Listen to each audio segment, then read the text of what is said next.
Today we're here because I'm going to throw my hat in the ring and see, have I regretted my M1 Max MacBook Pro?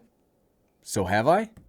Let's find out. What's up everyone, I'm the Everyday Dad, and if I can figure it out, you can figure it out. I had to do it, normally I do it right hand, I did it left handed this time to miss like everything. This is actually going to be a rather tough video for me to make because I have some fairly conflicted opinions about this laptop line. On the one hand, this is objectively the most powerful laptop that I've ever used. And I don't mean that with like the most powerful and then there's a little asterisk and then under my breath I say for a MacBook or for a productivity machine or for any other underhanded reason. This is the single most powerful laptop that I've ever used, period. And it's one of the most powerful computers that I've ever actually seen.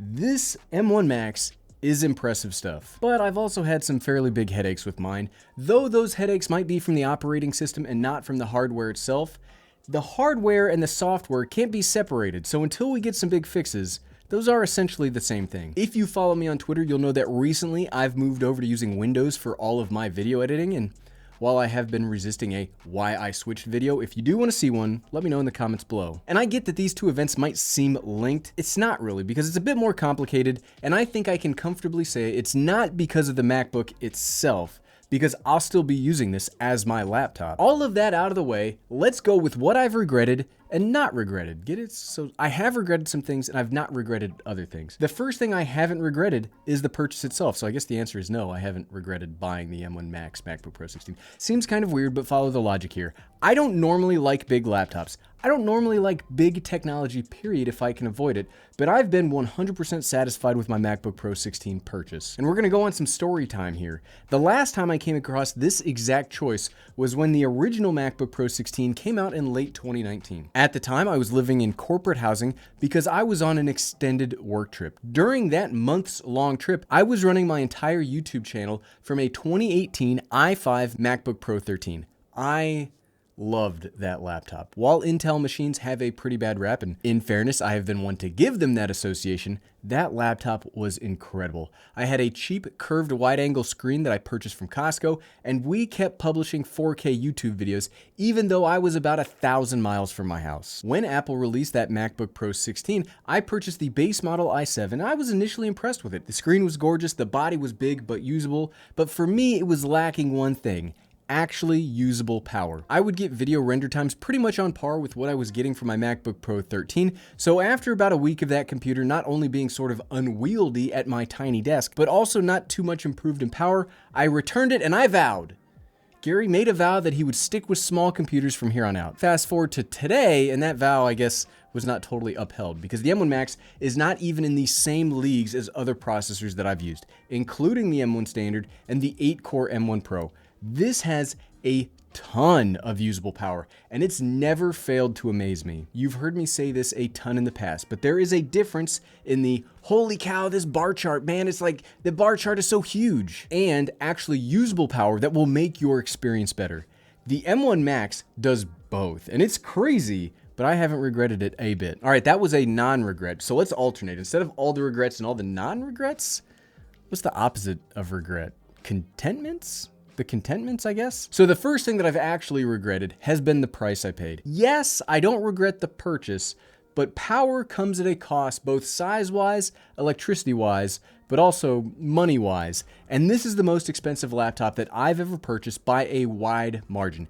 It's so expensive that it's right up there with my custom PC, and that custom PC has a 3080 Ti in it. Sure, it does have all that power that I mentioned in the previous contentment section. I guess that works. It's powerful for sure, but I don't really need all that power. Personally, in the two halves of my life, I'm either reviewing Excel sheets, PowerPoint slides, or email. And let me tell you, a dual-core i3 from like 5 years ago could handle all that for me. Or I'm video editing, and the M1 Mac Mini handles everything I need for like a fifth of the price. Sometimes the eyes can be bigger than the need, and I'm a human. I make purchases based on cool specs and not actual spec requirements. This channel is more of a learn from my mistakes and don't follow me into those mistakes when I say things like, hey, maybe you should actually know your needs before you make big tech purchases. Don't be like me, team. If I weren't a YouTuber and I wasn't gonna buy this laptop anyway, I would have stuck to the base model and been perfectly fine with it and saved myself about 1,500 bucks.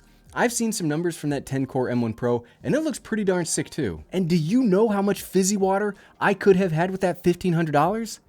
I think about that every time I turn on this computer. Okay, the next thing I've been contented with about the MacBook Pro 16, the body. I really like what Apple's done here. There isn't a wasted millimeter of space, and we've finally gotten a full, well-equipped selection of ports. Yes, to those that doubt me from the comment section, these ports are amazing, and Apple's now gone from the brand that's at the bottom, like pushing for laptops to be too small, and now they're the brand at the top, saving us professionals that need to be able to plug our computers into a variety of different displays. Look at all those other productivity machines out there.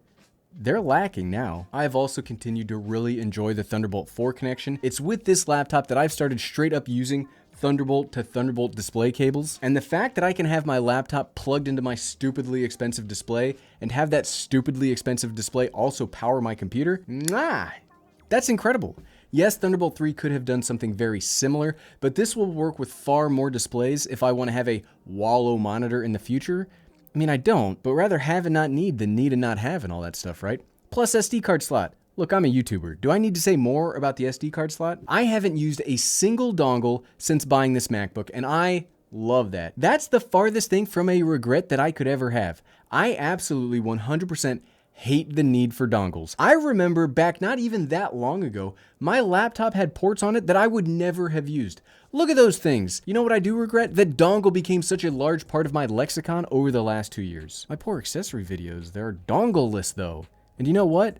That's the price of progress, and I'm willing to keep it that way. There is a potential regret out there that's hanging loose though, and it's my previous statement about small laptops. I still prefer small tech. It's easier to carry around. It's generally cheaper, and I personally feel that it can be more versatile if you need to go from a home work setup to working on an airplane or working while traveling. But I haven't worked on an airplane or traveled that much in years at this point. So while the size is only a potential regret and not a set in stone one, I think my life will be pretty stationary for another year at the minimum, and in that time, who knows? Who knows what could come in the way of an M2 MacBook Air? One thing I've started to regret more and more is part of the reason that I've started branching out into expanding my ecosystem. Instead of relying on a single brand, I regret being locked into one standard. Yes, that makes life so much easier that the Apple ecosystem exists and that it's as useful as it is, and it is remarkably useful. For a personal family example, my wife was a die-hard Android phone and Windows computer person only a couple of years ago, and she now loves the Apple ecosystem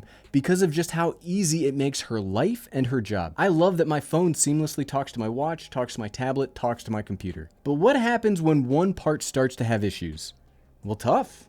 You are now dependent on someone else to fix it for you. So in a broader sense, I don't really regret any of my Apple tech, but I also don't want to become too reliant on any one brand because that sets me up for having a single point of failure. And as a business owner, just a risk manager in general, I want to diversify and mitigate that risk as much as possible. Yes, there's a lot of waffling in this section, and I'm not trying to be intentionally verbose or stretch out this video in some attempt to hit an arbitrary number of either words in the script or in time. But I do really think that only using one brand of product, no matter how good that product is, can set you up to be at that brand's mercy. For example, as I was typing this script, not as I'm reading it back to you, I was looking at my custom-built PC that I built myself.